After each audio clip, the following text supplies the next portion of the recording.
On the 17th of March, 1943, at the Recklin Experimental Airfield in Germany, pilot Hans Vera Leer's hand experienced a minute tremor as he entered the initial entry in his flight log. This record documented an occurrence that would irrevocably reshape the Luftwaffe's comprehension of their adversary. He found it inconceivable that the Americans could have manufactured thousands of these aircraft. No single nation, while engaged in a global conflict, could possibly achieve such an intricate level of production on an industrial scale. Peering through the canopy of the captured Boeing B-17 Flying Fortress, designated DL+XXC by German forces, Leer surveyed an instrument panel that completely defied 3 years of Luftwaffe intelligence assessments. The most advanced iterations of this aircraft would eventually boast 13 defensive gun emplacements encircling them.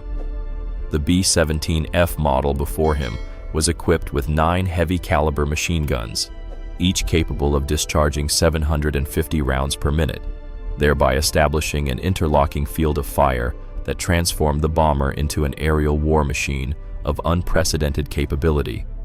In German possession, this captured fortress, bearing the moniker Hound, represented the first complete American heavy bomber that the Luftwaffe would subject to test flights. What Leer and his fellow test pilots would uncover in the subsequent months would ultimately prove more detrimental to German morale than any terrestrial military setback. The sheer volume of firepower concentrated within this solitary aircraft, when extrapolated across hundreds of bombers flying in defensive formations, yielded a level of aerial combat prowess that German fighter pilots had never before encountered and that German industry was fundamentally incapable of matching. The metamorphosis from enemy ordnance to invaluable intelligence asset had commenced 3 months prior, on the 12th of December 1942. Lieutenant Paul Flickinger was piloting a B-17F, serial number 41-24585, with the call sign PUB, during a bombing mission targeting the Rouen-Sauterville Railroad marshalling yards in occupied France. His aircraft, a component of the 361st Bombardment Squadron within the 303rd Bombardment Group stationed at RAF Molesworth in Huntingdonshire, England, proudly bore the unofficial designation Hound, emblazoned on its nose by the American ground crew. The 303rd Bomb Group, recognized as Hell's Angels, had experienced its initial combat engagement nearly a month earlier, yet still lacked extensive operational experience. On this particular December morning, the group contributed 20 B-17s to a mission aimed at Luftwaffe servicing facilities situated approximately 60 miles east of Paris. The operation commenced routinely, but German fighters from several Luftwaffe units harbored alternative intentions for the American formation.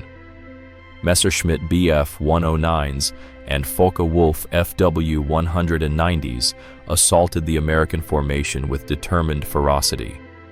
German pilots pressed their assaults with unwavering resolve, comprehending that disrupting the tightly packed defensive formations offered their most viable pathway to success.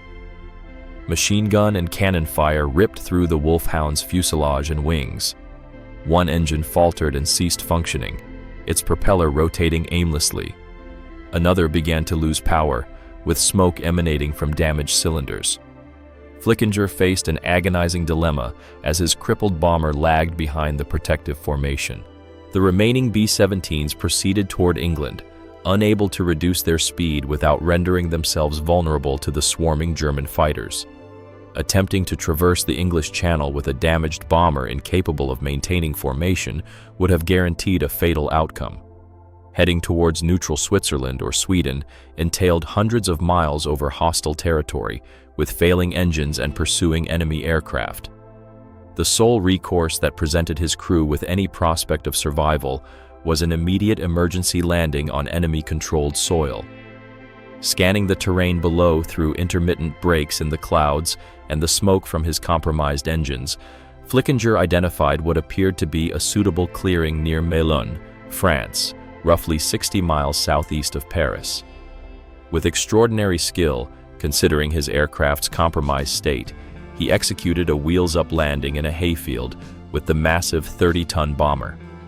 The B-17 skidded across the grass and mud, its ball turret guns directed downwards, carving a prolonged furrow before coming to a halt. The 10-member crew emerged from the aircraft with their hands raised, anticipating their capture as prisoners of war. What they did not foresee was the immense value their intact aircraft would hold for German intelligence. Within hours, Luftwaffe ground crews and Wehrmacht soldiers descended upon the captured fortress. Engineers meticulously photographed every system, every structural detail, and every technological feature before the bomber could be compromised by souvenir hunters or acts of sabotage. The bomber represented an intelligence windfall far exceeding anything previously obtained. Most downed Allied aircraft arrived in fragmented pieces, strewn across fields and forests, their secrets entombed within twisted metal and shattered components. However, the Wolfhound rested nearly intact in a French field, a pristine specimen of American heavy bomber technology, ready for exploitation. German recovery specialists immediately recognized the prize presented to them. This was not merely another crashed bomber destined for salvage, it was the first B-17 Flying Fortress to fall into Luftwaffe hands in operational condition. Its capture afforded an unprecedented opportunity to scrutinize American heavy bomber design, construction methodologies, defensive armament, and operational capabilities. German technicians worked with alacrity to transport the damaged yet repairable bomber to Leeuwarden Airfield in the Netherlands, a significant Luftwaffe base that had been developed from a pre-war Dutch civilian airport. The transportation process necessitated meticulous planning and execution to prevent further damage to the valuable asset. 2 days following its capture, on the 14th of December, 1942, German mechanics completed provisional repairs to the battle damage. The fuel tanks were replenished with German aviation gasoline. German national insignia supplanted American markings on the wings and fuselage. Prominent black crosses adorned the wings, a swastika marked the tail, and the distinctive infernal red and black livery of Nazi Germany proclaimed the bomber's new allegiance. 2 Messerschmitt Bf-110 heavy fighters assumed escort duties, and a hand-picked German crew boarded for the ferry flight to Recklin, the Luftwaffe's premier testing and evaluation center, situated approximately 50 miles north of Berlin in Mecklenburg. The flight plan was disseminated to every Luftwaffe fighter base and flak battery along the route, accompanied by explicit directives to refrain from engaging the captured fortress. Nevertheless, despite these precautions and the conspicuous German markings, certain Luftwaffe units discharged their weapons at their own captured prize, inflicting minor additional damage before identification signals could be confirmed and the attackers recalled. This incident underscored both the German eagerness to destroy American bombers on sight and the inherent difficulties in coordinating operations across fragmented command structures within a military organization that was beginning to buckle under the strain of fighting on multiple fronts. Upon its arrival at Recklin, following a perilous flight from the Netherlands, the Wolfhound entered an environment dedicated to the comprehensive understanding of enemy technology. Recklin functioned as the central testing facility for all Luftwaffe aircraft evaluations, a German counterpart to the United States Wright Field in Ohio or the British Royal Aircraft Establishment at Farnborough. Every captured Allied aircraft that could be rendered airworthy eventually found its way to this clandestine base.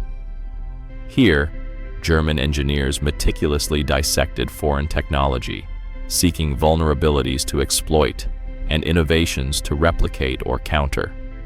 The facility employed hundreds of technicians, engineers, test pilots, and support personnel, all unified by the singular objective of comprehending the operational principles of enemy aircraft and devising methods for their defeat. For 3 months, following its arrival in mid-December 1942, the Wolfhound remained grounded while teams of specialists conducted exhaustive examinations. Engineers removed panels to scrutinize structural design, expressing admiration for the sophisticated stressed skin construction that conferred the B-17 its legendary resilience. They meticulously measured skin thickness, analyzed alloy compositions, and tested rivet patterns and joining techniques. Every system underwent detailed documentation. The electrical network, with its extensive network of wiring, illuminated American approaches to aircraft systems integration. The hydraulic controls showcased advanced valve designs and pressure regulation mechanisms. The oxygen distribution system demonstrated a clear American understanding of high-altitude operations. The intercom system facilitated clear communication despite the cacophony of engine noise. The fuel management system empowered pilots to redistribute fuel between tanks to maintain optimal center of gravity. The engine synchronization system reduced pilot workload while maximizing performance. Each component was photographed from multiple perspectives, meticulously sketched in detailed technical drawings, measured with precision instruments, and compared against equivalent German systems. Luftwaffe aeronautical engineers expressed considerable amazement at specific aspects of the American manufacturing philosophy evident in the B-17's construction. The bomber exemplified mass production techniques on a scale that German industry had neither achieved nor seriously contemplated. Standardized components implied that parts manufactured at disparate facilities would integrate seamlessly without the need for custom adjustments. Interchangeable parts facilitated rapid replacement of damaged components in field conditions. Simplified assembly sequences reduced the skill requirements for workers, enabling semi-skilled labor to construct complex aircraft. Every facet of the bomber's design pointed to an industrial philosophy fundamentally divergent from German practices. Where German aircraft necessitated the expertise of skilled craftsmen to meticulously hand-fit intricate components through laborious processes, American bombers utilized standardized modules that semi-skilled workers could readily install using jigs, templates, and fixtures. The implications were profound for German strategists, who possessed a keen understanding of industrial capacity. If a single captured bomber exhibited such a high degree of manufacturing sophistication, indicative of an industrial system optimized for volume production, the question arose: how many could American industry churn out in a month or in a year? The figures derived from German intelligence analysts' calculations suggested production rates that appeared almost unbelievable, yet ultimately proved to be conservative. On the 17th of March, 1943, the Hound finally ascended into German skies for its inaugural flight under Luftwaffe command. Flugkapitän Führer, a seasoned Luftwaffe test pilot selected for his exceptional skill and sound judgment, conducted the maiden voyage from Recklin. The bomber handled with surprising smoothness despite its substantial size, responding to control inputs with remarkable docility. American pilots had consistently lauded the B-17's flight characteristics in reports that German intelligence had intercepted or obtained through prisoner interrogations, and German test pilots swiftly corroborated these assessments through direct experience. The Fortress flew with exceptional stability for an aircraft of its dimensions, weighing 15 tons empty and up to 30 tons when fully laden. Control responses felt predictable and balanced across its entire flight envelope. Even with one or two engines deliberately shut down during single-engine and twin-engine tests, the bomber maintained controllable flight, a capability that elucidated the remarkable survival rate of numerous damaged B-17s that managed to return to England after sustaining catastrophic combat damage that would have undoubtedly doomed German bombers. Over the ensuing weeks, throughout the spring of 1943, multiple German pilots piloted the Hound through a variety of test profiles meticulously designed to explore every aspect of the aircraft's performance and handling attributes. high-altitude performance evaluations demonstrated the bomber's capacity to operate comfortably above 25,000 feet, an altitude at which German anti-aircraft artillery progressively diminished in effectiveness due to reduced projectile velocity and extended time of flight. Engine synchronization tests revealed sophisticated propeller control systems featuring constant speed propellers and automated governors that significantly reduced pilot workload while ensuring optimal engine performance across diverse flight regimes. Formation flying exercises highlighted the bomber's stability in close proximity to other aircraft, providing an explanation for how the Americans maintained those tight defensive box formations that Luftwaffe fighters found so exceedingly difficult to penetrate without exposing themselves to concentrated defensive fire. The B-17's flight characteristics rendered it an ideal platform for the demanding task of formation bombing, where dozens of aircraft were required to maintain precise geometric patterns while under enemy fire. However, the tests that would ultimately prove most pivotal to German fighter tactics revolved around the defensive armament. Comprehending the B-17's weapons suite became the paramount priority for Luftwaffe tactical planners across all fighter units operating in the West. Every German fighter pilot needed to be apprised of the fortress's blind spots, the optimal approach angles for survival, the engagement ranges at which German cannons could inflict damage without entering the lethal zone of American machine guns, and the tactical maneuvers developed by experienced pilots through costly trial and error in actual combat. The sheer statistics alone were sobering for German strategists, who grasped the full implications. The B-17F model was armed with 9 Browning M2 machine guns, each of .50 caliber, positioned to provide overlapping fields of fire across virtually every approach angle a fighter might employ. Later models, particularly the B-17G, which would enter service in the summer and fall of 1943, would augment this arsenal to 13 guns, incorporating a chin turret and enhanced nose armament. Nevertheless, even 9 heavy machine guns represented a volume of firepower that surpassed anything incorporated into German bomber designs for defensive purposes. German bombers relied on defensive gun positions that were often improvised, cramped, and possessed limited traverse angles. The Heinkel He 111, the Luftwaffe's standard medium bomber, typically carried 6 or 7 machine guns of mixed calibers, many of which were rifle-caliber 7.92 mm weapons with limited efficacy against attacking fighters. The Junkers Ju-88 fast bomber might feature 4 or 5 defensive positions strategically placed around the airframe, but an American B-17F was equipped with 9 heavy machine guns as standard armament. Furthermore, each round discharged was a .50 caliber projectile, possessing the capability to penetrate armor plate, disable engines, shatter canopies, and incapacitate pilots from distances exceeding 600 yards. The .50 caliber Browning machine gun cartridge fired by these weapons delivered 3 times the kinetic energy of German 7.92 mm rounds and comparable energy to German 13 mm heavy machine guns. Hans Vera Leer, who would attain the distinction of being the most experienced test pilot of captured Allied aircraft during the war, extensively flew the Hound throughout the spring and summer of 1943. His post-war memoir, published decades later under the title Luftwaffe Test Pilot, Flying Captured Allied Aircraft of World War II, provided detailed accounts of his encounters with the bomber and numerous other Allied types.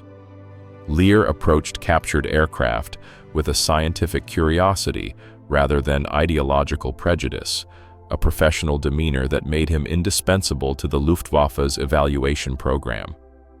His engineering background, cultivated through university studies, combined with exceptional innate flying ability honed through years of glider flying and powered aircraft experience, rendered him ideally suited for the demanding and perilous task of test flying enemy aircraft.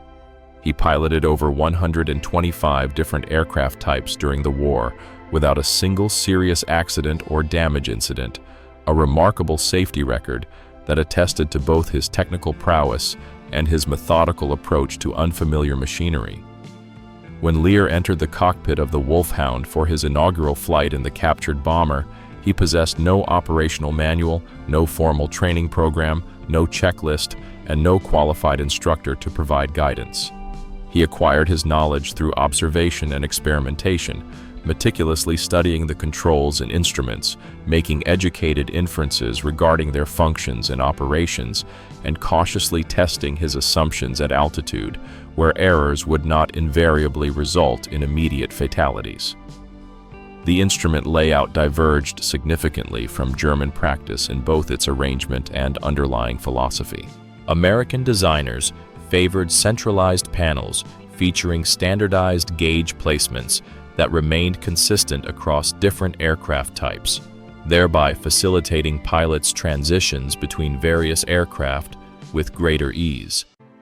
Circuit breakers had supplanted fuses within the electrical system, offering resettable protection that streamlined troubleshooting and maintenance procedures. Hydraulic pressure indicators employed distinct pressure scales calibrated in pounds per square inch rather than kilograms per square centimeter. The throttle quadrant operated with reversed logic compared to German aircraft, wherein forward movement increased power output rather than decreasing it. However, perhaps the most striking aspect to Leer was the bomber's sheer robustness and its remarkable damage tolerance. The B-17 absorbed punishment that would have annihilated comparable German aircraft, continuing to fly and engage in combat after sustaining damage that appeared irreparable. Its structural integrity was derived from heavy-gauge aluminum alloy frames and a stressed skin construction that efficiently distributed loads across the entire airframe. Multiple redundant systems ensured that single failures rarely proved catastrophic to the mission's success.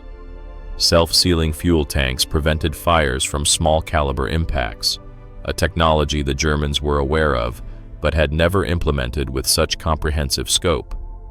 Armor plating protected critical crew stations and vital systems, with particular emphasis placed on safeguarding the pilots, engines, and fuel system. Leer and other test pilots at Recklin conducted numerous firing exercises to ascertain the B-17's defensive capabilities from the perspective of an attacker. This was the viewpoint of paramount importance to German fighter pilots who would confront these bombers in combat. German fighter pilots would board Messerschmitt Bf-109s and Focke-Wulf FW-190s, then execute simulated attack runs on the Hound as it flew in a straight, level trajectory or performed evasive maneuvers. Ground observers meticulously photographed these engagements, recording angles, distances, closure rates, and exposure times. Combat cameramen filmed the exercises from accompanying chase planes, producing training footage that could be disseminated to fighter squadrons throughout Germany and occupied Europe. These exercises revealed disconcerting truths that contradicted pre-war assumptions regarding bomber vulnerability, particularly when attacking from directly astern. The traditional German approach to bomber interception, which had proven effective against earlier Allied bombers with limited defensive armament, inadvertently exposed the fighter pilot to the most concentrated defensive fire the B-17 could deliver. The tail gunner position, enclosed within a powered Cheyenne turret, offering exceptional visibility through clear plexiglass panels, commanded a clear field of fire directly aft, devoid of blind spots above, below, or to either side within 30 degrees of the tail axis. The dorsal turret, a Sperry design mounting 2.50 caliber guns in a powered rotating turret, could pivot rearward to augment the defensive barrage with its firepower, effectively doubling the number of guns engaging a rearward attacker. Even the waist gunners, positioned at open windows along the fuselage's midsection, could engage targets approaching from the rear and slightly below or to the sides. A fighter pilot directly astern the bomber at the 6 o'clock position, faced a minimum of 4 heavy machine guns concentrating their fire along a predictable intercept path. The tail gunner alone could bring 2 guns to bear, and if he was proficient and the range was appropriate, his fire could be devastating to the lightly constructed fighter aircraft. The closing speed between the attacking fighter and the fleeing bomber, typically a differential of 150 to 200 miles per hour, afforded the German pilot perhaps 3 to 5 seconds of firing time before he was compelled to break away to avoid a collision with the massive bomber. During those brief seconds, the bomber's gunners unleashed hundreds of rounds into the approach corridor, creating a cone of fire that the fighter was forced to penetrate. Luftwaffe combat evaluations detailed the devastating effectiveness of this defensive setup, with numerous enemy aircraft damaged or obliterated during rearward assaults. Piloting aces who survived engagements against B-17 formations described the encounter as navigating a tempest of fiery projectiles, a vivid comparison that encapsulated the unnerving psychological burden of confronting a deluge of defensive firepower. Within typical engagement distances of 400 to 800 yards, 1 out of every 4 or 5 rounds loaded into American machine gun belts was a tracer round. These emitted visible streams of fire that appeared to suffuse the heavens surrounding the attacking aircraft. While these tracers were primarily designed to aid gunners in refining their aim by illuminating the projectile's trajectory, they also served as a formidable psychological deterrent to aggressive pilots. German aviators witnessed walls of flame converging on their machines from multiple bombers simultaneously and instinctively disengaged their assaults before reaching optimal firing positions. This psychological blow significantly diminished German fighter prowess, even when the actual probability of a successful hit remained relatively low due to the inherent difficulties of deflection shooting at high relative velocities. Assaults launched from below presented distinct challenges, yet offered no more promising outcomes for the attacking fighter. The ventral gunnery station, designated the Sperry Ball turret by American personnel, provided complete coverage of the lower hemisphere without any blind zones.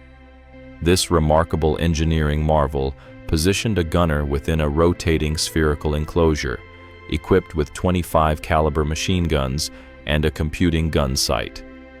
This device assisted in calculating the necessary lead angle to intercept fast-moving targets. The ball turret operator, confined to impossibly restricted confines, with knees drawn towards the chest and an oxygen mask pressed against the optical sight, could track targets through a full 360 degrees of azimuth and nearly 90 degrees of elevation, from horizontal to almost directly downwards. The physical demands were extreme, as the compartment was too confined to accommodate a parachute, allowed minimal movement, and compelled the gunner to maintain a crouched, fetal-like posture for extended durations during lengthy sorties. Nevertheless, the defensive capacity it offered was unparalleled. No approach angle from beneath the aircraft escaped the ball turret's firing arc. German pilots rapidly learned through harsh experience that attacking from beneath a B-17 formation meant exposing themselves to concentrated fire from multiple ball turrets, each meticulously tracking their approach with mechanical precision and opening fire at their maximum effective range. Side assaults were met by the waist gunners, stationed in open apertures along the fuselage. These crew members endured frigid temperatures far below zero at high altitudes, hurricane-force winds streaming through the open windows, and incessant engine noise that hampered communication. The B-17F model featured staggered waist gun emplacements, preventing gunners from impeding each other's movements while maximizing coverage angles. One gunner occupied a position slightly forward on the port side, while the other was situated slightly aft on the starboard side. Each operated a .50 caliber machine gun mounted on a flexible ring, permitting wide traverse in both azimuth and elevation. Engaging from beam angles necessitated flying through a crossfire originating from both waist gun positions, as well as the dorsal turret, which could swivel to engage targets anywhere above the horizontal plane. The interlocking fields of fire established zones where multiple weapons could simultaneously target a single adversary, concentrating firepower in a manner that drastically enhanced the probability of a successful hit. This concentrated ordnance compelled German fighters to execute high-speed slashing attacks rather than sustained bombing runs, thereby curtailing their time on target and diminishing their accuracy.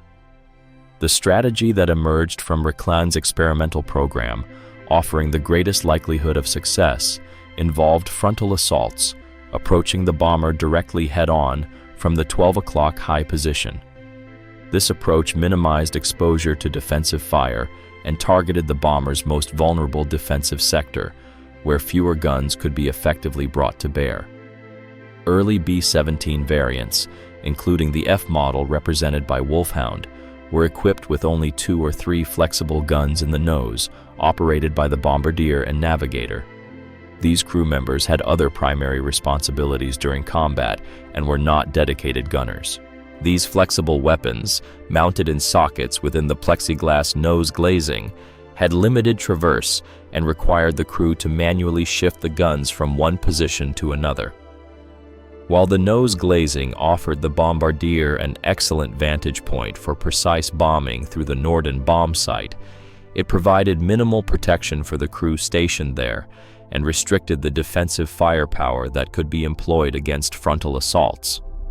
A German fighter pilot possessing courage and skill could penetrate from the 12 o'clock high position, diving slightly from above and ahead, unleash a concentrated volley at the cockpit and forward fuselage where the pilots were seated, and then break away beneath the bomber before the defensive guns could effectively track him. This frontal attack doctrine was pioneered by Hauptmann Egon Meyer of Jagdgeschwader II in late 1942, shortly before Hound was captured. Meyer, through combat experience and tactical analysis, recognized that the majority of B-17 defensive firepower was directed rearward or to the flanks, leaving the nose relatively exposed. Engaging directly from the front meant the fighter's relative closing speed exceeded 500 miles per hour, with the fighter approaching at 350 to 400 miles per hour, and the bomber flying towards it at 150 to 180 miles per hour. This combined closure rate afforded the bomber's nose gunner a mere 2 seconds to acquire a target and fire before the fighter flashed past overhead or beneath. Those 2 seconds demanded exceptional marksmanship from the defensive gunner, who had to track a rapidly approaching adversary, estimate the lead angle, and fire accurately despite wind blast, vibration, and the psychological duress of watching a fighter dive directly towards him with guns blazing. The attacking pilot, conversely, enjoyed a virtually stationary target that grew larger in his gun sight, simplifying aiming calculations compared to deflection shots against crossing targets. The tactic proved remarkably effective when executed flawlessly by skilled pilots with steely nerves. German aviators who mastered the head-on pass achieved impressive kill ratios, occasionally downing multiple bombers in a single sortie. However, the attack demanded exceptional bravery and discipline that not all pilots possessed. The fighter and bomber hurtled towards each other at combined speeds exceeding 500 miles per hour, closing the distance between them at nearly 750 feet per second. The attacking pilot was required to maintain his course directly into the bomber's nose, observing it transform from a distant speck into a colossal 4-engine aircraft filling his windscreen, waiting until the range diminished to point-blank distance of 200 yards or less before releasing his cannons and machine gun fire.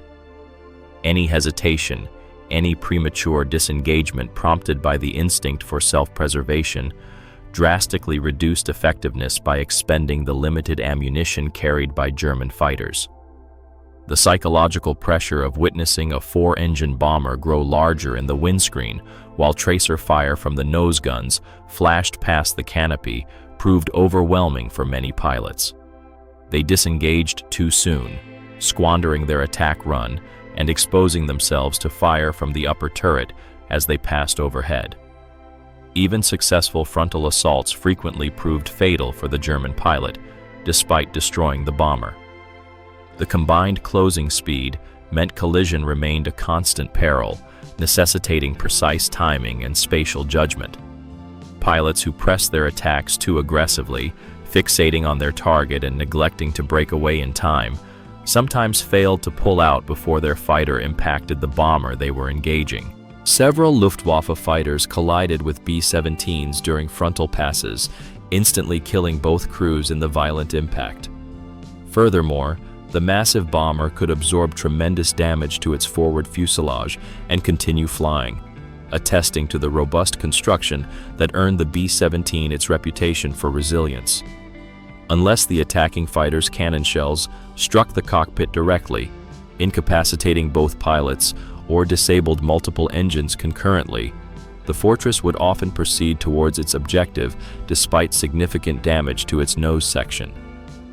German fighter pilots needed to destroy the bomber swiftly and decisively because damaged B-17s continued their mission, fought on, and frequently returned to England, where American repair facilities could restore them for future operations. A crippled bomber reaching its home base represented a thwarted interception, irrespective of the risk undertaken by the attacking pilot. These experimental flights at Recklin, combined with combat reports compiled from frontline fighter units across Germany and occupied Europe, fostered a comprehensive understanding of B-17 capabilities. This knowledge was disseminated throughout the Luftwaffe via tactical bulletins, instructional films, and intelligence summaries. However, this insight offered little solace to German military strategists who grasped the broader strategic implications. Understanding the adversary's strengths did not neutralize them, and the Americans continued to produce more fortresses at a pace exceeding the Luftwaffe's capacity to shoot them down. Between May and early June of 1943, Hound underwent further testing within Department E3 under Otto Kuno's supervision. Engine performance evaluations measured power output at various altitudes. Supercharger efficiency analyses determined optimal operating parameters, and fuel consumption mapping generated charts illustrating range under different conditions, all aimed at understanding the Wright Cyclone R1820 radial engines that powered the Fortress. Each engine generated 1,200 horsepower at its rated altitude, and the bomber carried 4 of these engines in nacelles suspended below and forward of the wings. The total available power of 4,800 horsepower propelled the 30-ton aircraft to speeds approaching 300 miles per hour at altitude, with operational ceilings exceeding 35,000 feet, where the air became too thin for effective German fighter operations without specialized equipment.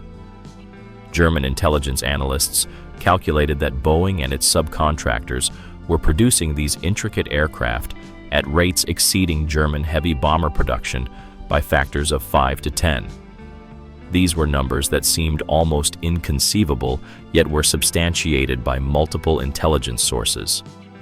If American industry could manufacture such sophisticated bombers in these quantities while simultaneously producing fighters, tanks, naval vessels, and transport aircraft for global operations, what prospect did Germany have of matching such industrial output? This question haunted German planners, who understood that modern warfare had evolved into as much an industrial contest as a military one. On June 12, 1943, Hound was displayed at an exhibition held at Lerchenfeld Airfield for Luftwaffe commanders and technical specialists. Alongside the captured B-17 were examples of other Allied aircraft that had fallen into German hands through combat losses or forced landings. A B-24 Liberator heavy bomber showcased American approaches to long-range bombing from a different design perspective. A P-47 Thunderbolt fighter demonstrated American fighter design philosophy, emphasizing ruggedness and firepower over agility. A P-51 Mustang revealed the threat posed by long-range escort fighters that would soon accompany bomber formations deep into Germany. A P-38 Lightning twin-engine fighter exemplified unconventional American design concepts. An Avro Lancaster represented British heavy bombing capabilities. A de Havilland Mosquito demonstrated the fast bomber concept. A Hawker Typhoon showcased British ground attack capabilities, and various Spitfire variants illustrated British fighter evolution. The exhibition served multiple objectives beyond mere aircraft identification training. It familiarized German personnel with the appearance, markings, and identification features of enemy aircraft, thereby preventing friendly fire incidents. It showcased captured technology that German engineers might adapt or counter. And it provided sobering evidence of Allied industrial capacity and technical sophistication, which was beginning to surpass German development in numerous sectors. Luftwaffe officers who attended the exhibition left deeply concerned by what they observed. One participant later remarked that the disparity between German and American manufacturing quality became immediately apparent even to casual observers. American aircraft components were fitted together with precision tolerances that German craftsmen admired. Matching construction quality across thousands of aircraft indicated sophisticated quality control. Smooth finishes reflected attention to aerodynamic detail. Careful assembly demonstrated systematic production methods rather than improvisation. German aircraft, increasingly produced with forced labor under constant Allied bombing that disrupted supply chains and destroyed tooling, exhibited rough workmanship, mismatched panels requiring hand fitting, and improvised repairs using non-standard materials. The implication was undeniable, even to officers with limited technical knowledge. German industry was struggling to maintain production of increasingly outdated designs, while American factories were turning out superior equipment in overwhelming quantities. Following its appearance at the Lerchenfeld exhibition, Wolfhound returned to Wunstorf for one final testing program before its transfer to operational service in July 1943. Engineers equipped the bomber with glider towing apparatus to assess its suitability for transport operations. The DFS-230 combat glider program necessitated powerful tow aircraft capable of hauling loaded gliders to operational altitude, and the B-17's 4 engines provided ample power for this demanding task. Test flights conducted between June 16th and early August evaluated towing procedures, release mechanisms, and formation flying with gliders in tow. The tests proved technically successful, demonstrating the B-17's versatility beyond its primary bombing role and its suitability for transport missions.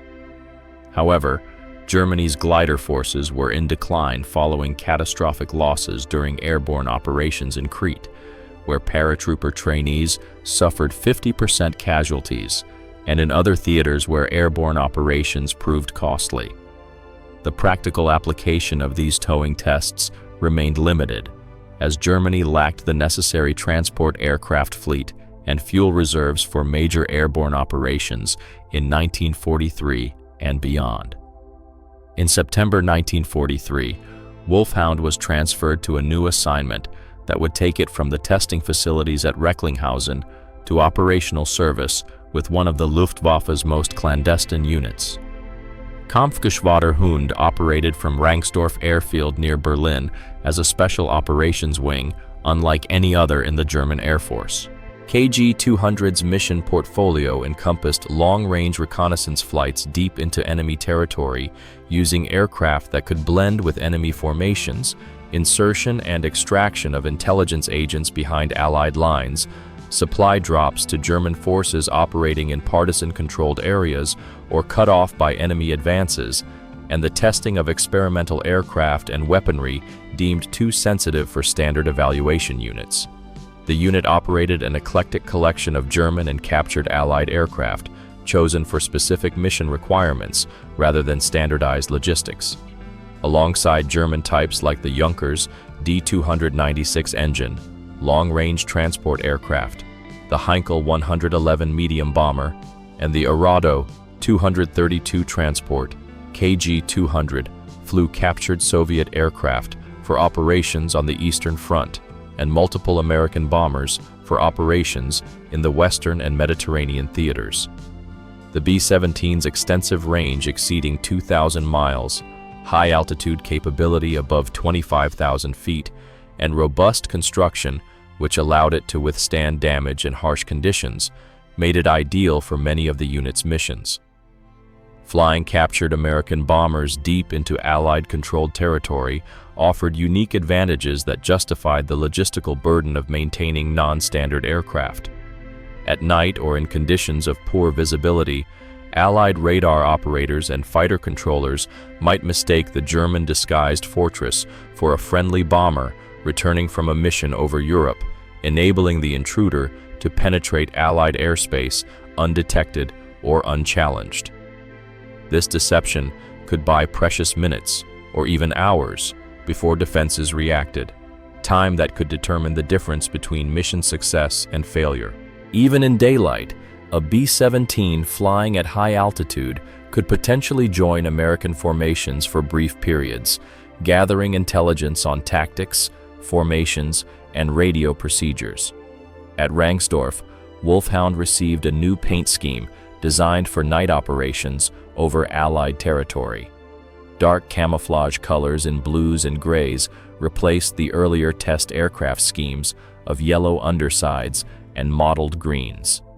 KG-200 side codes, beginning with A3+, were applied to both sides of the fuselage, identifying the aircraft to German forces while maintaining some operational security regarding its specific unit assignment. Records indicate the bomber was eventually coded A3+AE, although some sources suggest it may have carried multiple codes during its service depending on mission requirements. Detailed documentation of Wolfhound's operational service with KG-200 has been lost to history, scattered across archives that were destroyed or dispersed, concealed by participants who survived into the post-war era when certain operations remained classified for decades, or simply never created due to the clandestine nature of special operations work. However, post-war research by aviation historians has established that KG-200 operated at least 4 captured B-17s between late 1943 and mid-1944, with some sources suggesting the number may have been higher during peak operations. These bombers flew missions across Europe, the Mediterranean, the Middle East, and North Africa, operating in some of the war's most sensitive theaters. Some missions involved straightforward transport of critical personnel or equipment to isolated German garrisons, cut off by Allied advances or operating behind enemy lines. Others involved the insertion of intelligence agents into Allied-controlled territory using parachute drops at night or high-altitude bailouts that allowed agents to land far from the drop aircraft's apparent course. Several missions conducted reconnaissance of Allied installations, photographing ports where invasion forces might assemble, airfields where bomber forces concentrated, and supply concentrations that might indicate future Allied operations. The most sensitive operations remained shrouded in secrecy decades after the war's conclusion, their details known only to participants who have since passed away. Hans Vera flew other captured B-17s that made their way to Recklinghausen after Wolfhound transferred to operational service with KG-200. On October 9, 1943, B-17F serial number 42-3336, named Miss Knownly 2 by its American crew, crash-landed in a field at Norholm Estate near Viborg in Denmark after developing engine trouble during a mission over Germany.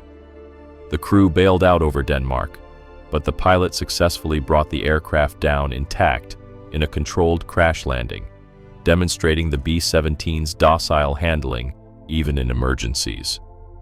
German recovery teams arrived quickly, understanding the value of captured American bombers, and Leers himself flew the bomber out of the field to Esbjerg Airfield, then onto Recklinghausen for evaluation.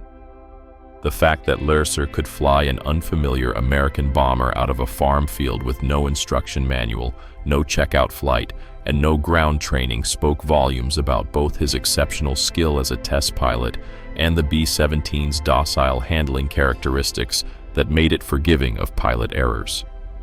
Miss Nonley II received the German code 7+8 and served in evaluation roles until at least December 1944, when records indicate it was still flying test missions. Each newly captured fortress provided fresh opportunities for detailed examination.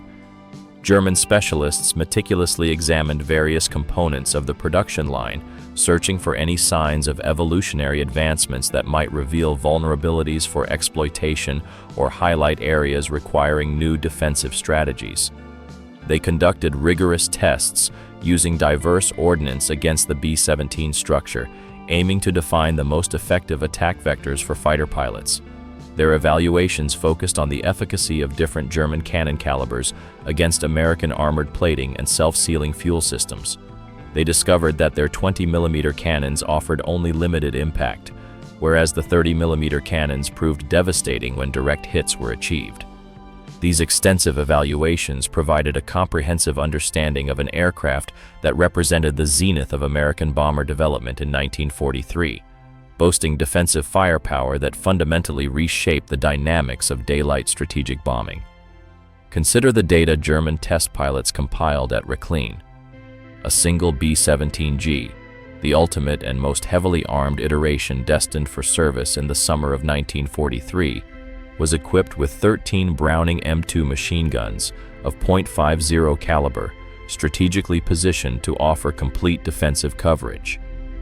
These armaments discharged standard .50 BMG ammunition at a rate of 750 to 800 rounds per minute, with each weapon capable of sustained firing for several minutes, limited solely by ammunition supply and barrel temperature, which necessitated careful management by the gunners.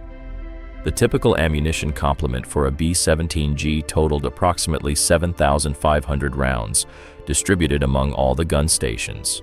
This was meticulously allocated according to a carefully devised plan, balancing defensive coverage with weight considerations, providing each gun emplacement with hundreds of rounds for defensive actions during extended missions over Europe.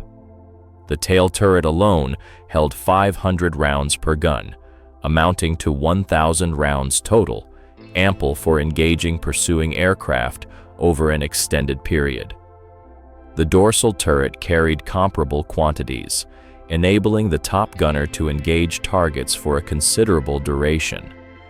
The ball turret, despite significant spatial constraints within its confined spherical housing, was provisioned with 250 to 500 rounds per gun, contingent upon mission parameters and the gunner's physique. The waist gun positions each housed 600 to 800 rounds for their flexibly mounted weapons. The nose positions, including the chin turret on the G models, were loaded with similar quantities, calculated to ensure sufficient ammunition for the entirety of each mission. When German test pilots at Recklin calculated the combined output of a single B-17G firing all its guns simultaneously at a target, the figures were astonishing, explaining the profound confidence bomber crews held in their defensive capabilities. 13 guns, each firing at 750 rounds per minute, generated a combined rate of fire approaching 10,000 rounds per minute across all positions. To better grasp the immediate tactical effect, this translates to approximately 160 heavy machine gun projectiles being unleashed into the surrounding air every second, creating a deadly cone of fire that saturated the approach corridors with lethal projectiles. However, American bombers never ventured alone over enemy territory. The entire doctrine of American daylight strategic bombing, formulated through pre-war strategy and honed through costly combat experiences in 1942 and 1943, depended on coordinated formations where multiple bombers provided mutual defensive fire, dramatically amplifying the firepower any single attacking fighter would encounter. The combat box formation, devised by Colonel Curtis LeMay and refined through fierce engagements over Germany, arranged bombers in tight three-dimensional clusters, allowing each aircraft's armament to support its neighboring elements. A squadron unit typically comprised 3 aircraft flying in close proximity, forming a V or echelon pattern depending on the tactical scenario. Stacking 3 such squadron elements vertically and offsetting them horizontally created a squadron box of 9 bombers.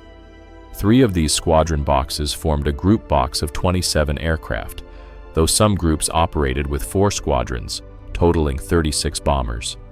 A typical 3-squadron group box contained between 18 and 27 aircraft, factoring in losses and maintenance status.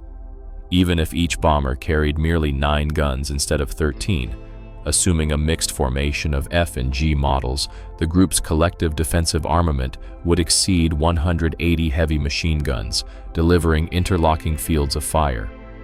3 such groups coalesced to form a wing box of 54 to 81 bombers, armed with 500 to 700 machine guns, generating interlocking defensive fire that established zones where attacking fighters faced concentrated volleys from dozens of bombers simultaneously. German fighter pilots describing their assaults on these formations spoke of confronting a wall of tracers, a potent visual metaphor capturing the psychological and physical impact of massed defensive fire. At typical combat engagement distances of 400 to 800 yards, every bomber gunner who spotted an attacking fighter opened fire in unison, creating a spectacle both awe-inspiring and terrifying. 50 or more machine guns could converge their fire on a single fighter, executing a head-on pass through the formation, with each bomber's gunners tracking the target and firing at maximum velocity. The psychological effect overwhelmed many pilots, irrespective of the actual probability of a hit, which remained relatively low due to the challenges of deflection shooting, accurate range estimation, and the extremely brief engagement windows. Post-engagement analyses from the Luftwaffe documented numerous instances of fighters aborting attacks prematurely before reaching optimal firing range, because pilots found it psychologically unbearable to press deeper into the defensive barrage. Those pilots who maintained formation integrity and pressed their attacks home, despite the formidable defensive fire, confronted brutal mathematical realities that favored the bombers. Studies conducted by the Luftwaffe, utilizing data from actual combat engagements, determined that rearward attacks on B-17s necessitated an average of 20 hits from 20mm cannon projectiles to destroy a bomber. This figure presumed hits were dispersed across critical systems rather than concentrated in a single area. The B-17's robust construction, redundant systems, and self-sealing fuel tanks enabled it to withstand immense punishment and remain airborne. Average pilot accuracy against evasive targets at combat ranges approximated 2%, a figure derived from analyses of gun camera footage and ammunition expenditure reports. Consequently, to achieve the 20 required hits for a kill from a rearward attack on a single bomber, approximately 1,000 rounds of 20mm ammunition needed to be expended. Early variants of the Focke-Wulf 190 fighters carried only 500 rounds of 20mm ammunition in total, distributed across 2 cannons, with each gun holding 250 rounds in drum magazines. Upgraded armament configurations featuring 4 cannons with belt-fed ammunition provided only 500 to 600 total rounds across all guns, still insufficient for multiple attack passes. Even with enhanced weaponry, a German fighter pilot might possess ammunition for 1, perhaps 2, sustained firing runs before depleting their stores and being compelled to disengage and return to base for rearming. Meanwhile, the bombers continued their defensive fire as long as threats were detected, their thousands of rounds of .50 caliber ammunition facilitating prolonged engagement throughout their missions. while individual bomber gunners achieved relatively low hit percentages due to the difficulties of deflection shooting at extended ranges and high closing speeds. The sheer volume of fire rendered hits statistically inevitable when dozens of bombers focused their attention on a single adversary. Luftwaffe fighter losses steadily increased throughout 1943 as American bomber formations grew larger and more frequent, while German fighter forces struggled to replenish their numbers faster than combat attrition and training mishaps depleted them. Frontal attacks offered superior kill ratios for highly skilled pilots, but demanded extraordinary expertise and bravery that not all pilots possessed. Approaching head-on meant the fighter closed at combined speeds exceeding 500 miles per hour, with both aircraft converging at maximum velocity.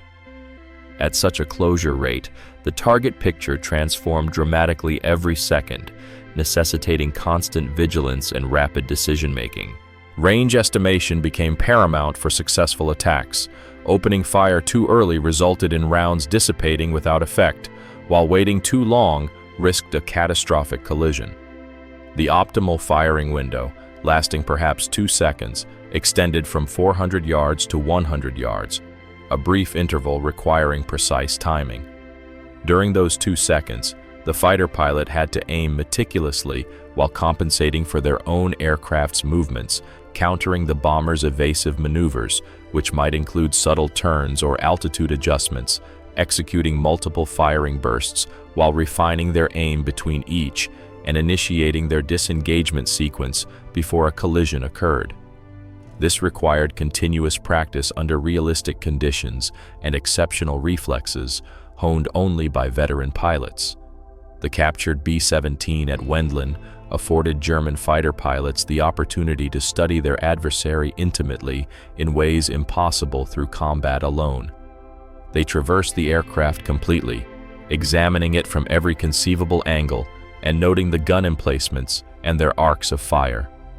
They entered the interior through the waist windows, navigating the confined spaces and experiencing firsthand the challenging working conditions endured by bomber gunners. They occupied the various gun stations, including the ball turret, testing its traverse and elevation limits, while identifying blind spots where attacking fighters could evade defensive fire if approaching from specific vectors.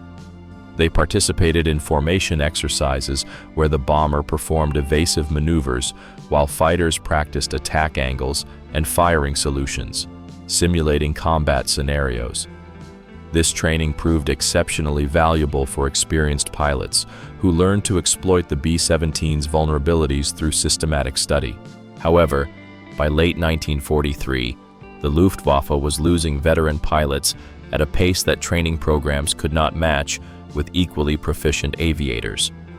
New pilots, fresh from flight academies, lacked the hundreds of hours of experience necessary to execute complex attack maneuvers under fire while maintaining comprehensive situational awareness.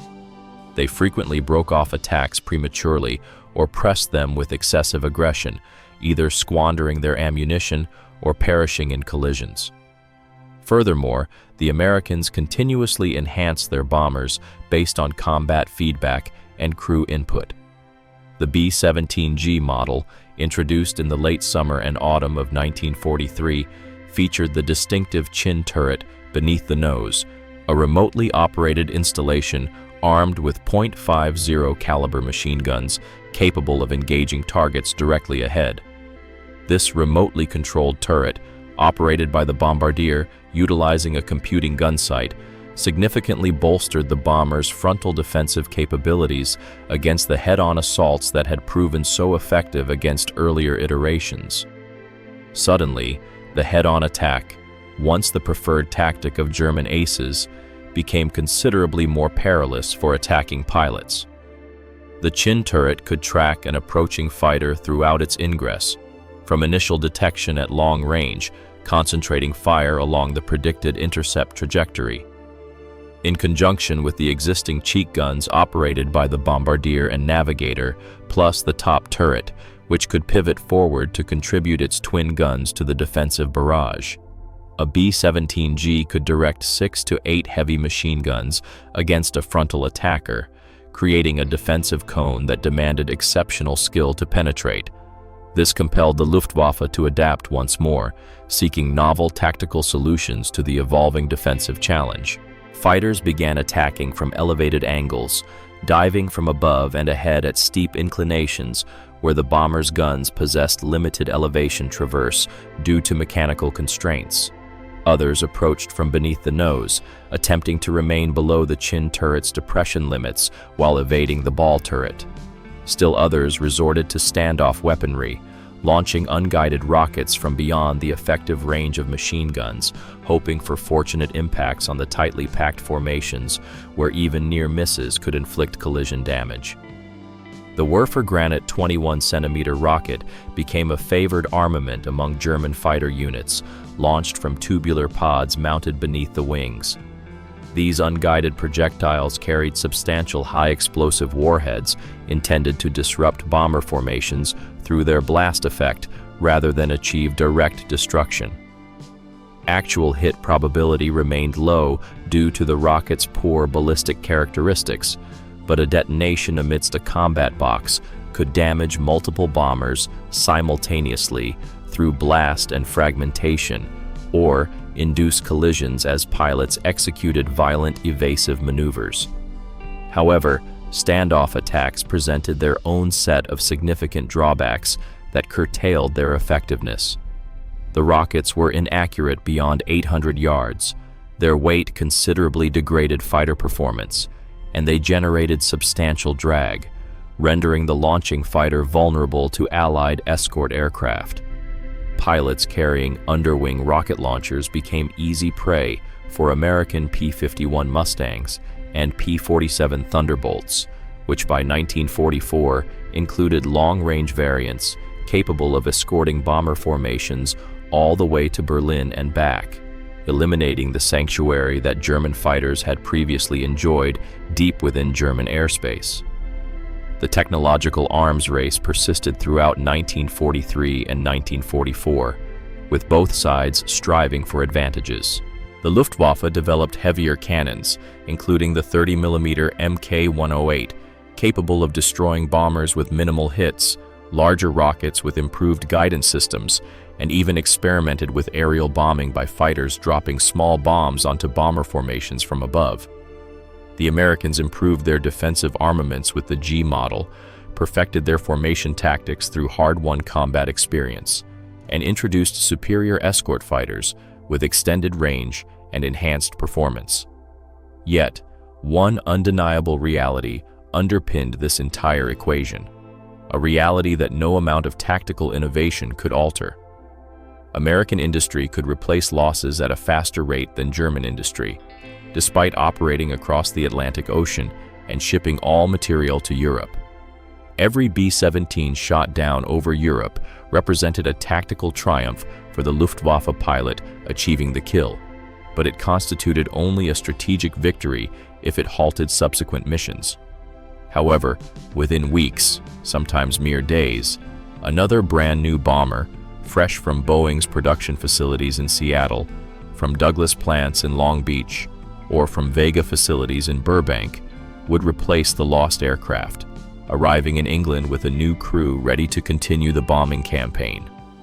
Production statistics painted a stark picture of overwhelming material superiority that German intelligence analysts understood but could do nothing to counteract. Boeing, Douglas, and Vega collectively manufactured 12,731 B-17 bombers between 1935 and 1945, with the vast majority produced during the peak war years of 1943, 1944, and 1945. Boeing's Seattle plant alone produced 6,981 B-17s across all variants. Douglas contributed 3,000 from its facilities in Long Beach, California. Vega, a subsidiary of Lockheed, added 2,750 from its Burbank, California operations. Peak production in 1944 saw Boeing alone manufacturing approximately 362 B-17 bombers per month, over 12 per day, from a single manufacturing site, a rate that seemed unattainable to German observers, but was corroborated by multiple intelligence sources.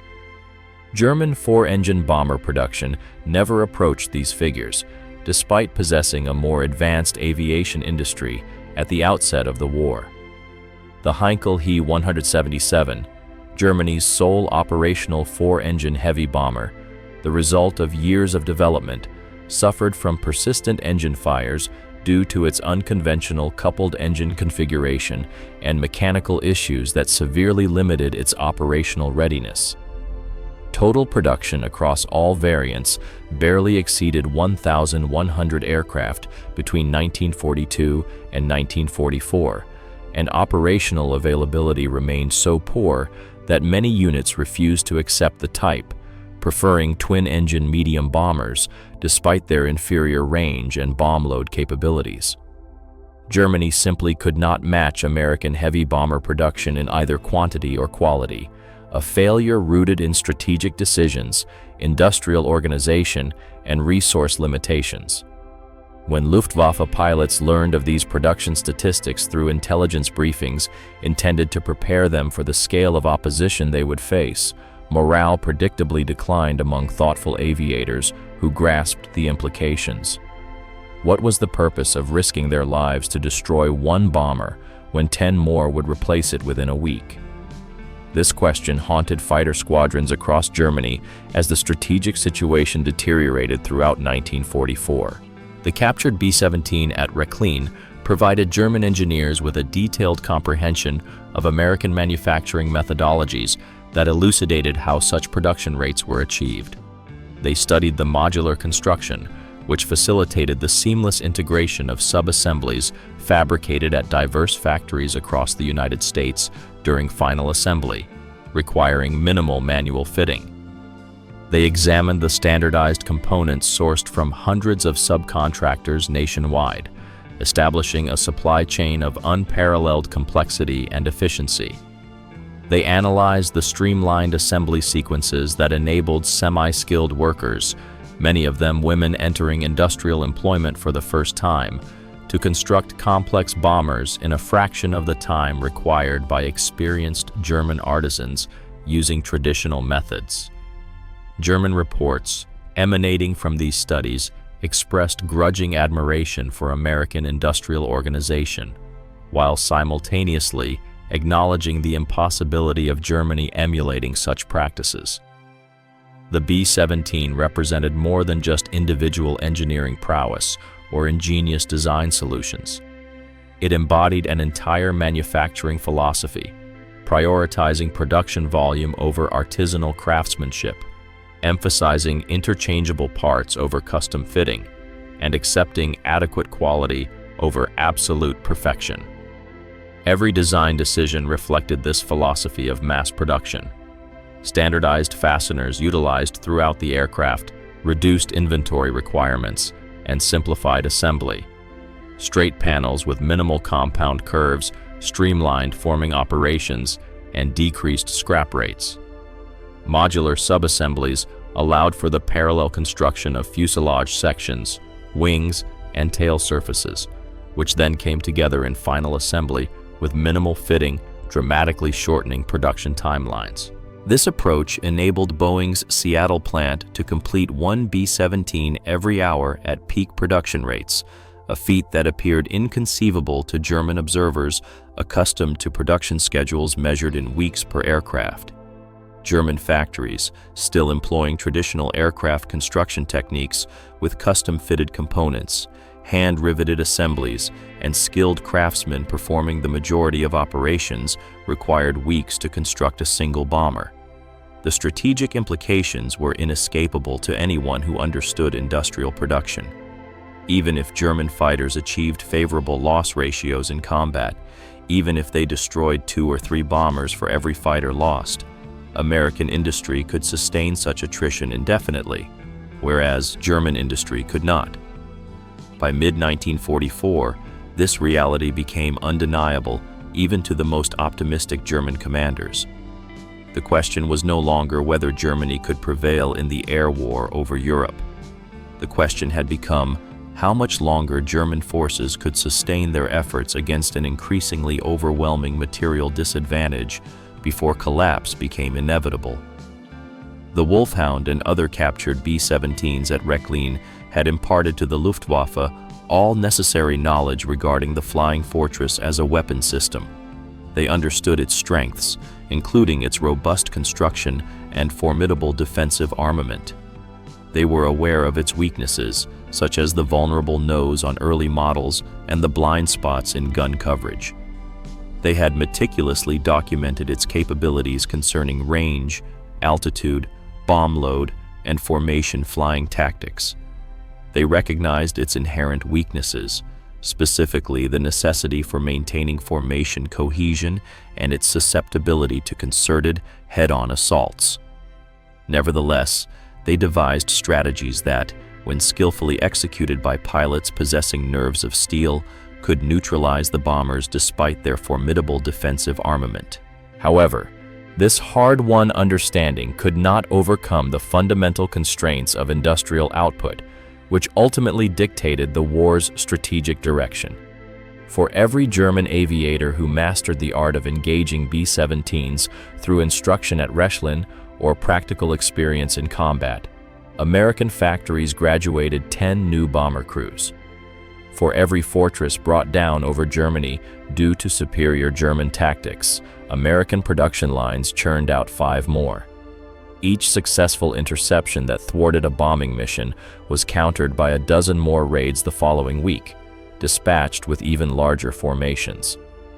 The defensive firepower that so impressed German evaluators was but one element of a comprehensive system engineered to project American strategic bombing power deep into enemy territory, even when faced with relentless opposition.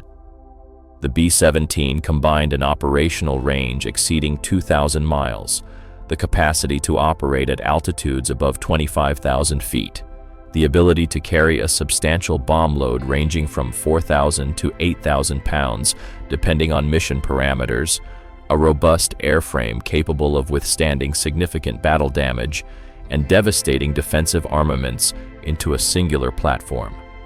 When deployed en masse, with hundreds of aircraft flying in mutually supporting formations, this created an aerial instrument that fundamentally reshaped the nature of conflict.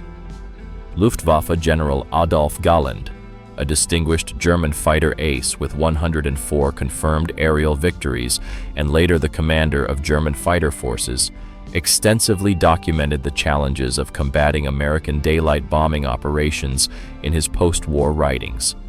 He conceded that individual German pilots frequently possessed superior training and more extensive combat experience compared to their American bomber crew counterparts, many of whom were on their inaugural combat deployment. German fighter aircraft, particularly late-war models like the Focke-Wulf FW-190 D9 long-nose variant and the Messerschmitt Bf-109K4, could outperform the B-17 in every performance metric, including speed, rate of climb, and maneuverability. German cannons delivered far more destructive power than American .5 caliber machine guns, unleashing explosive projectiles capable of incapacitating bombers with minimal impacts. Yet, despite these advantages in materiel and pilot proficiency, German fighters were unable to halt the daylight bombing campaign that systematically dismantled Germany's industrial infrastructure. In his post-war analyses and interviews, Galland attributed this ultimate failure to a confluence of factors, with American industrial might topping his list of decisive elements. The United States simply manufactured more of everything, at a faster pace than Germany could destroy it, encompassing bombers, fighters, tanks, and all other forms of materiel. The examination of captured B-17s provided irrefutable evidence of this reality for German engineers and strategists who studied them. German engineers meticulously disassembled every system, scrutinized each component, and evaluated every design choice with a thoroughness that would impress any technical investigator. They found ample cause for admiration in the bomber's design and little to critique from an engineering standpoint. The Fortress represented mature engineering achieved with manufacturing excellence, integrating the most advanced available technologies into a cohesive combat system. No amount of tactical ingenuity or pilot skill could compensate for such a profound material disparity in a protracted war of attrition. Hans Vera Leer, who flew numerous captured aircraft during his tenure at Recklin and other testing facilities, accumulating experience with over 125 different aircraft types from various nations without a single significant accident that resulted in damage to an aircraft or injury to a pilot. His post-war writings conveyed a professional respect for Allied aviation technology, tempered by frustration at the German aviation industry's inability to match Allied production rates and organizational efficiency. He piloted B-17s, B-24 Liberators, British Lancasters, Soviet PE-2s, and a variety of fighter aircraft from all combatant nations. Each aircraft imparted specific insights into Allied capabilities and divergent national philosophies in aviation design.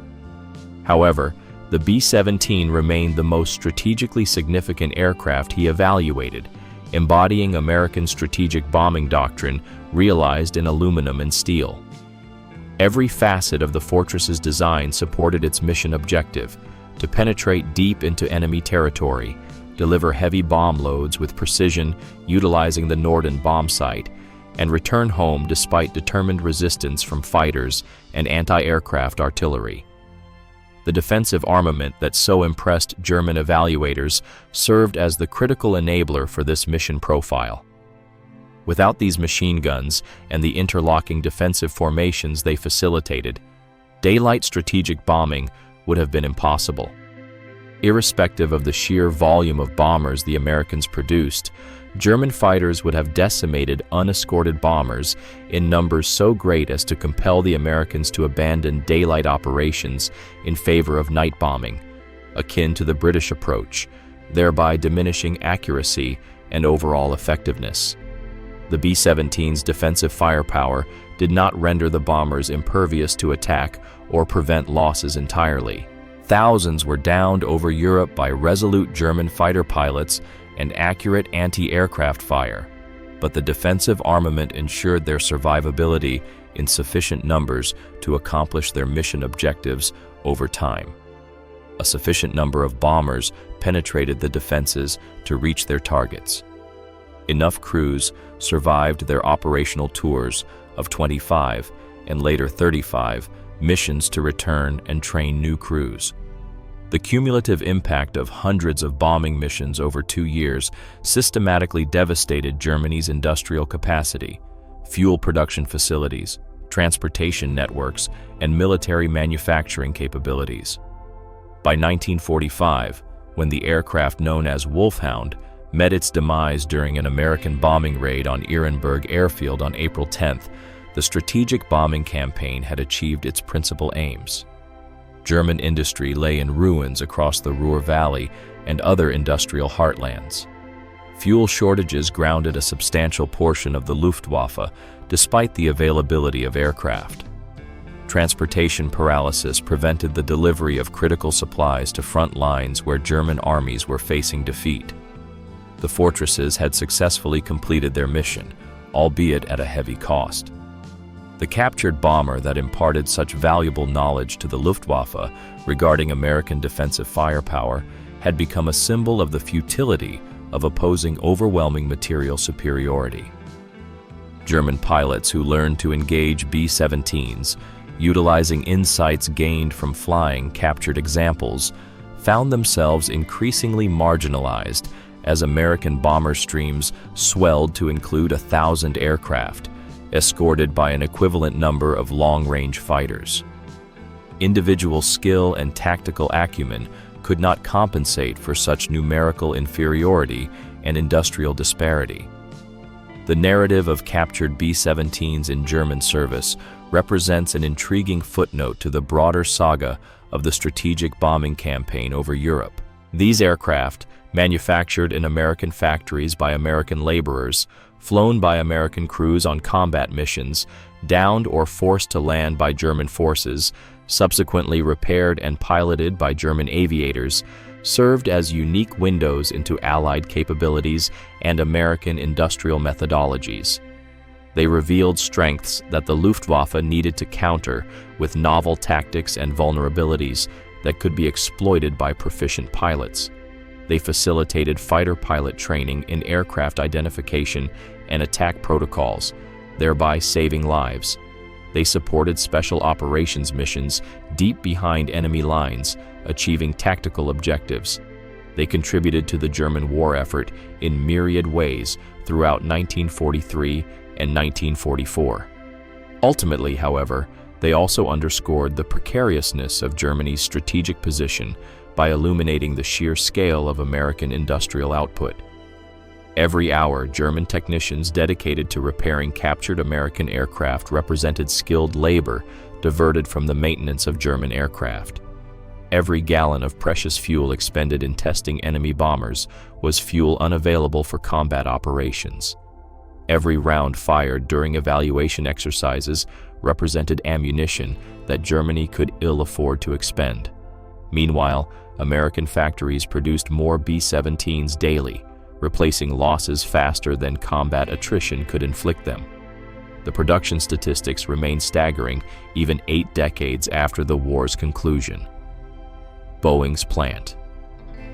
2 in Seattle alone manufactured 6,981 B-17s across all variants, from the initial Y-1 B-17 through the final B-17G.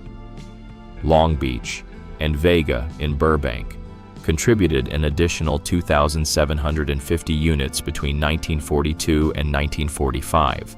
During the same period, total production exceeded 12,731 aircraft by the war's end, with the final B-17 delivered in May of 1945. Each bomber was an intricate machine comprising approximately 40,000 individual components, manufactured by hundreds of subcontractors. It was powered by 4 Wright Cyclone R-1820 engines, each producing 1,200 horsepower, miles of electrical wiring connecting various systems, thousands of pounds of aluminum fashioned into airframe structures, and that formidable defensive armament of up to 13 heavy machine guns with thousands of rounds of ammunition. Germany, despite possessing a more advanced aviation industry in the 1930s and having pioneered strategic bombing concepts, never manufactured even 2004 engine bombers throughout the entire war. The reasons for this profound production disparity extended far beyond simple industrial capacity or factory floor space. American strategic doctrine prioritized heavy bombers for deep penetration missions and strategic targeting, while Germany focused on medium and dive bombers optimized for close air support of ground forces, a fundamental divergence in military philosophy. America's geography, shielded by vast oceans impassable to enemy forces, allowed for uninterrupted factory expansion and operation. Conversely, German industry operated under continuous Allied aerial bombardment, which destroyed facilities, claimed workers' lives, and disrupted supply chains. American engineering education produced thousands of skilled designers, managers, and technicians annually, whereas Germany faced manpower shortages as the war progressed and casualties mounted. Most fundamentally, American political and economic systems proved more adaptable to total war mobilization than the rigid Nazi hierarchy, characterized by competing power centers, inefficient decision-making processes, and ideological constraints. All these factors converged to create the industrial advantage that determined strategic outcomes. The B-17 Flying Fortress represented but one weapon within America's vast arsenal, yet it symbolized the entire apparatus of American war production. When Luftwaffe officers stood before Hound at Recklin, examining its construction, testing its systems, and conducting evaluation flights, they were, in essence, studying American industrial civilization and its capacity for sustained production. What they learned should have been readily apparent from the outset to anyone who objectively assessed America's industrial might. It is impossible to defeat an adversary capable of building bombers at a faster rate than you can destroy them, of training crews more rapidly than you can eliminate them, and of delivering a greater tonnage of bombs than your entire nation's industrial output across all sectors. The defensive firepower that so impressed German test pilots was merely the visible manifestation of deeper American advantages in industrial organization, resource allocation, and economic mobilization. The true secret weapon was not the 13 machine guns mounted on the B-17G, but rather the economic and industrial system that could design, manufacture, and deploy 12,731 of these bombers, while simultaneously producing 300,000 aircraft of all types, 88,000 tanks, 41 billion rounds of ammunition, and all other materiel required to wage a global war on multiple fronts across several continents and 2 major oceans. No degree of tactical brilliance, pilot skill, or individual courage could surmount such an overwhelming disparity in industrial output. It is unsurprising that Hans Vera Leer, after flying dozens of captured Allied aircraft and witnessing firsthand the quality and quantity of enemy equipment, concluded that Germany had already lost the war by 1943, based solely on industrial mathematics.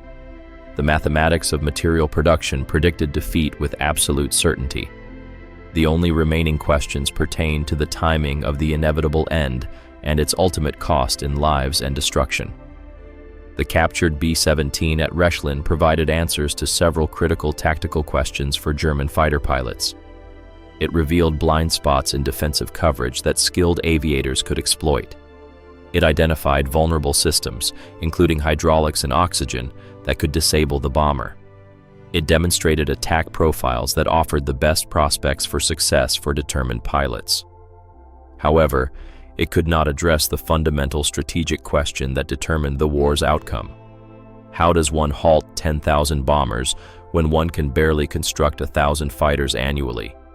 How can cities be defended against incessant raids when pilots undertake 3 or 4 sorties per day until they are killed, wounded, or too fatigued to continue? How can industrial production and civilian morale be maintained when every factory worker knows that American bombs will eventually find their place of employment?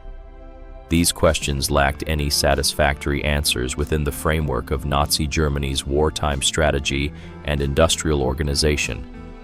The regime had initiated a war of conquest, anticipating a swift victory before its adversaries could fully mobilize their economies and industrial capacities. When this foundational assumption proved erroneous, and the conflict evolved into a protracted contest of industrial attrition and endurance, Germany's fate was sealed by decisions made in the 1930s. The B-17 Flying Fortress, with its multiple heavy machine guns unleashing 160 rounds per second into the surrounding airspace, its ability to absorb horrific damage and continue its mission toward targets, and its clear embodiment of American industrial capability and organizational efficiency, represented not merely a tactical challenge, but a strategic verdict on the war's outcome. The bombers arrived daily in ever-increasing numbers.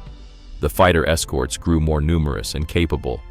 The targets were systematically incinerated, and there was nothing the Luftwaffe could do to halt the campaign, despite heroic individual efforts. Luftwaffe test pilots at Rechlin extensively flew captured B-17s and emerged with a grudging respect for American engineering, manufacturing, and military doctrine. They admired the bomber's robust construction, which enabled it to withstand damage that would destroy lesser aircraft. They appreciated its thoughtful design, which prioritized crew survivability and operational effectiveness. They acknowledged its devastating defensive firepower, which made attacking the formations a perilous undertaking even for experienced pilots. However, respect for the weapon did nothing to alter the outcome of aerial battles over Europe. Knowledge of the enemy's capabilities could not conjure the necessary resources to defeat them when those resources were simply insufficient. By late 1944, Many of the captured B-17s in German service had been destroyed or rendered unflyable through various means. Some fell victim to Allied bombing raids on German airfields, as the bombing campaign targeted Luftwaffe infrastructure. Others crashed due to maintenance issues, as spare parts became unobtainable due to disrupted supply chains. A few continued to fly special operations missions for Kampfgeschwader 200 until the final weeks of the war in early 1945, but their intelligence value had largely been exhausted by this point. The Luftwaffe knew everything of consequence about the Flying Fortress through years of study. They understood its blind spots where its guns could not reach. They were aware of its vulnerabilities in specific systems. They had developed tactics to engage it effectively when circumstances permitted. Yet, this hard-won knowledge proved increasingly irrelevant against the reality of thousand-bomber raids, escorted by hundreds of fighters, that overwhelmed defenses through sheer numerical superiority. Individual German pilots continued to achieve remarkable successes against B-17 formations throughout the war. Some aces downed dozens of bombers by employing perfected attack techniques, learned partly from studying captured examples at Recklin. However, heroic individual performance could not compensate for systemic industrial inferiority and numerical disadvantage. For every ace who survived long enough to gain expertise through dozens of missions, 10 novice pilots perished on their first or second combat mission before acquiring effective tactics. The average life expectancy for a German day fighter pilot by 1944 was measured in weeks rather than months. Many never completed 10 combat missions before being killed or sustaining wounds so severe as to preclude further flying, creating a downward spiral of declining experience levels. The Americans, meanwhile, implemented systematic crew rotation policies that sent crews home upon completion of their initial tour requirement of 25 missions, later increased to 35 as loss rates decreased. Survivors returned to training commands in the United States, where they imparted hard-won combat experience to new crews, fostering institutional learning that preserved lessons paid for in blood. This systematic approach to crew utilization contrasted sharply with the German practice of flying pilots until they were killed, captured, or became physically incapacitated due to wounds or exhaustion. These differing philosophies reflected divergent industrial realities and strategic positions. America could afford to rotate experienced crews into training roles because production ensured a steady influx of replacement aircraft and newly trained crews. Germany could not spare anyone with combat experience. Every pilot capable of flying combat missions remained on the front lines until killed, captured, or incapacitated, leading to declining average experience levels across fighter units. Captured B-17s provided the Luftwaffe with extensive knowledge of American defensive firepower through systematic study. The experience of engaging thousand-bomber raids imparted more profound lessons regarding American resolve, resources, and industrial staying power. However, the ultimate lesson arrived in May of 1945, when the guns finally fell silent across Europe. Germany lay in ruins, its cities devastated, its industry shattered beyond immediate repair, its military crushed between Soviet forces in the east and the Western Allied armies in the west. The bombers had accomplished their mission over 2 years of sustained operations.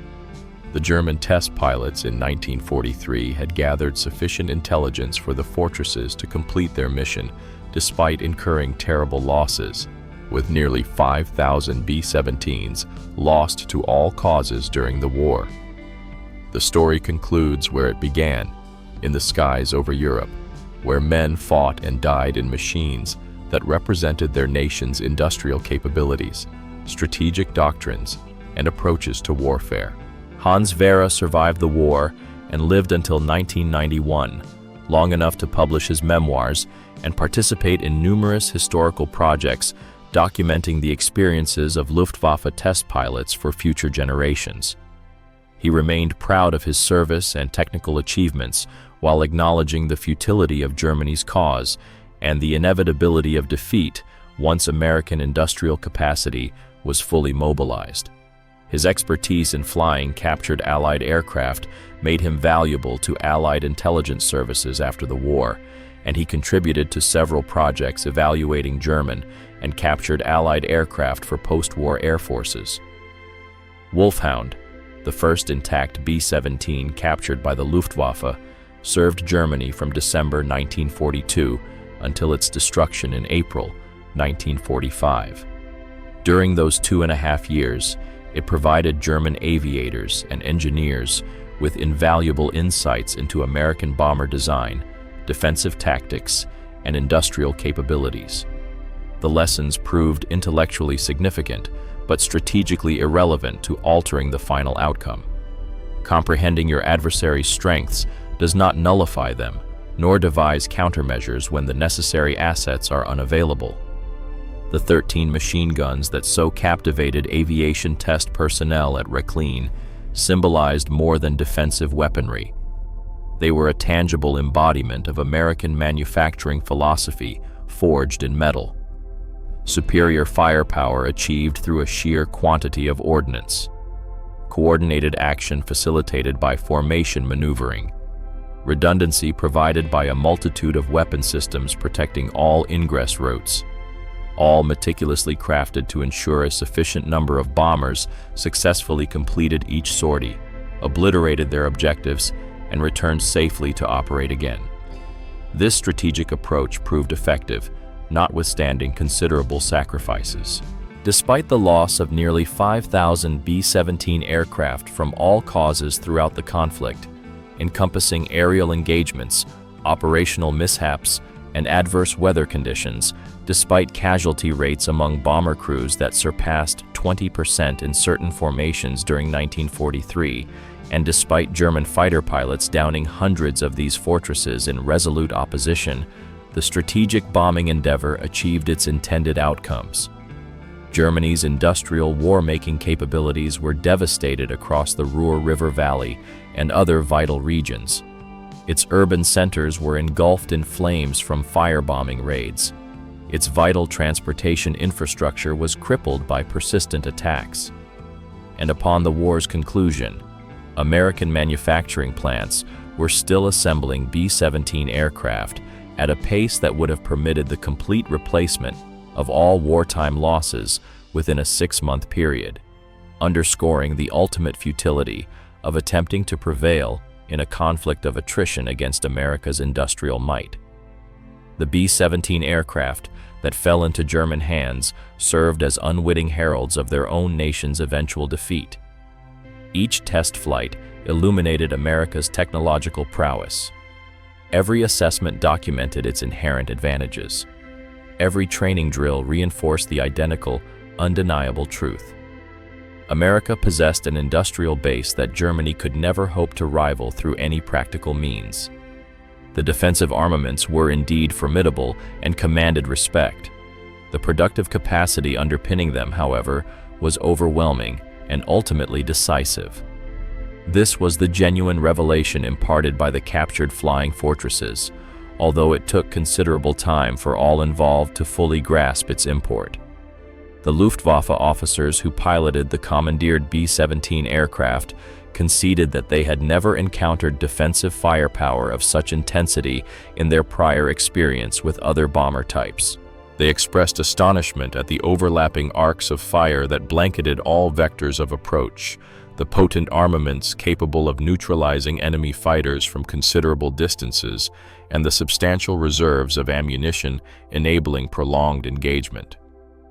Yet, these defensive guns were merely the visible manifestation of America's true instrument of war, the arsenal of democracy functioning at its zenith of capacity and coordination.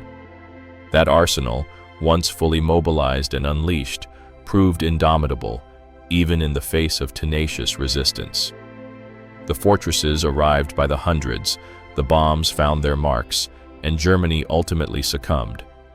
The captured B-17 aircraft could impart tactical knowledge and expose vulnerabilities, they were incapable of altering the grand strategic trajectory dictated by industrial superiority.